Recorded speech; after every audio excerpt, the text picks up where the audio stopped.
Altoona, Pennsylvania. And the name here is Glenn. Golf, Lima, Echo, November, November. Glenn is the name here. So, back to you there, KB2FMD, Whiskey Alpha 3, Golf, Papa, Echo. Yeah, okay, Glenn. Yeah, the conditions here are really good. I get some static crashes, but other than that, it's really quiet up here. Yeah, the name is Paul. We're up here in Hamburg, New York, and pleasure to meet you there. I'm on the Icon 7300, and apparently the tuner and the radio wasn't tuning for this band, so I just switched over to my AT1000 Pro 2 and got it flat match, and it's working good. Go ahead. Yeah, it sure is, Paul. You're over S9. Over S9 here, so you're doing a great job there. Yeah, it's static crashes are in there, but you're well over that. No problem at all. I don't see actually a whole lot of signals on 40 here, at least in 50 kcs anyway. So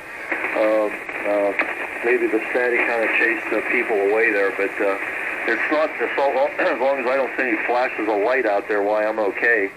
I was on here one night talking, and I looked out the window. Boy, I saw a flash of light, and I immediately disconnected the antenna there. That was really a close call there. So, but I don't see anything out there right now. Very warm today. Got up to 75. I couldn't believe it. I walked outside and it was like a summer day, like July, like the middle of July there. You know, beautiful sunny day. And the temperature here right now is 62. It's still very warm out there. And I think it's going to be warm here for the next couple of days anyways. And I'm running a Kenwood TS890, and that's going into a 40-meter half-wave dipole center fed. So Hamburg, I think that's, you're up near Buffalo. I believe Hamburg is up near Buffalo there, if I'm not mistaken there, Paul. KB2FMD, WA3GPE. KB2FMD. Yeah, you're correct. It's outside of Buffalo, about 18 miles, I think, 15, 18 miles. So we're south of Buffalo, and yeah, the weather was pretty much the same here. Got up to about 76, and it's down to 64 now. But yeah, we don't have to worry about any of the weather as far as we got an attic antenna that we're using. And, it's pretty much stealth, so I don't have any outdoor antennas. And it seems to do a really good job for me. So I can hear those static crashes, but they're not probably as strong as a wire that would be outside. But that's why it seems quiet, for me tonight. Oh, well, you're doing a great job. An attic antenna. Well, I've worked stations with attic antennas before there, Paul, back on 20 meters. Some people live in the HOA community, and I've worked a number of stations that had attic antennas. Some of them were able to put up verticals out there, but yeah, just doing a good job punching right through there. Good punchy audio there, Paul. And yeah, this is definitely an outdoor antenna. I've got multiple outdoor antennas here. Of course, the 40-meter dipole. I have a beam up, an old Mosley TA33 beam up for 2015 and 10. And then I have actually separate antennas for 160, 80, and 160, 80, and 40. Of course, this band here. So, I wonder, did you guys get the full effect of the solar eclipse? I think you did, because it went up through. We missed the full effect here. It was up near the northern part, near Erie. But did you get the full eclipse up there, Paul? Go ahead. The clouds pretty much covered most of it there. I was able to see it there when it was fully covered, and then as it was kind of clearing up there a little bit, we could see it moving away.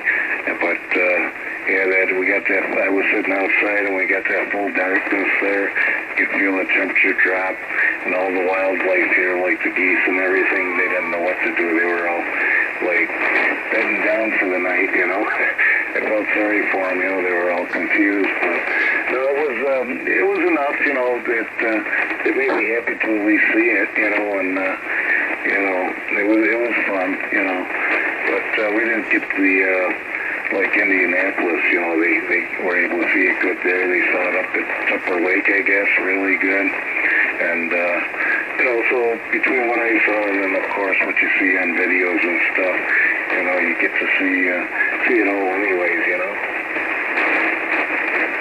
Yeah, it was on TV for sure. I saw it here. We didn't get the full effect of it here. We're too far south.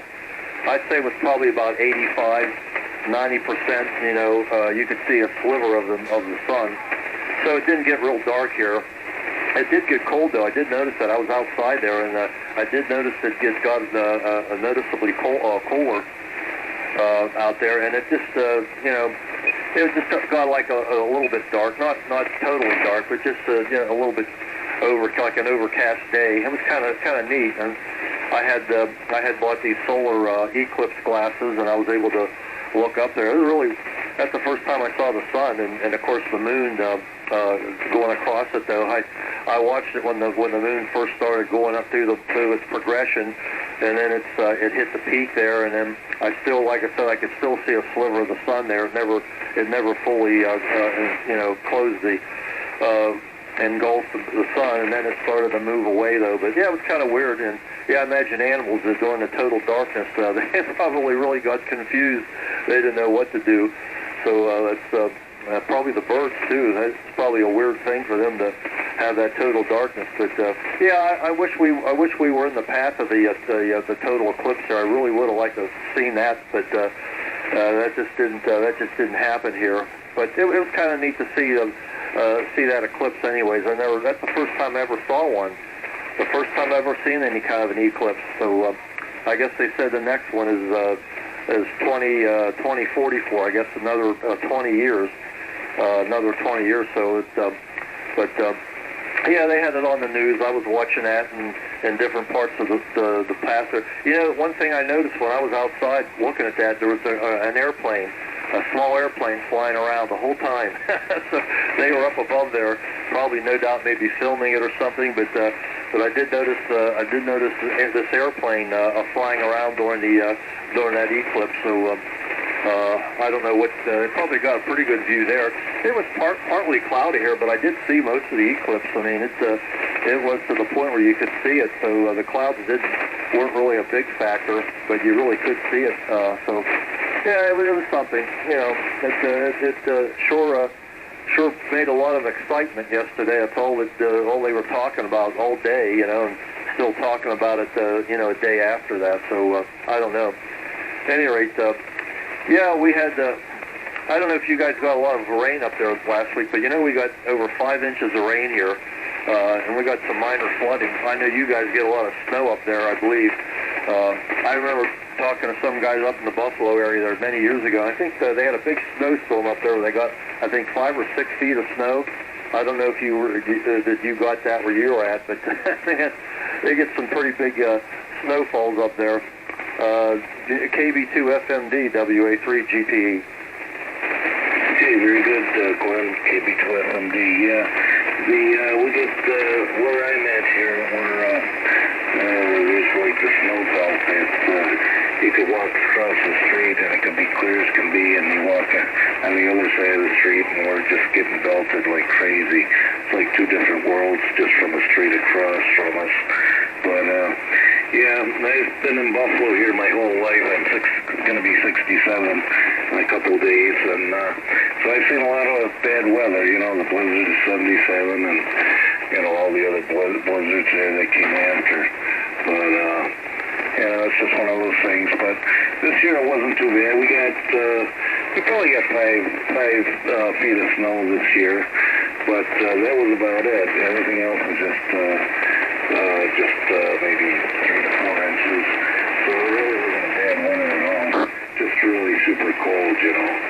But yeah, so anyways, the point I'm running here, I'm in a garage here. I got a shop here in the garage, and the garages, there's 10 garages. So I was able to get up and get the antenna up and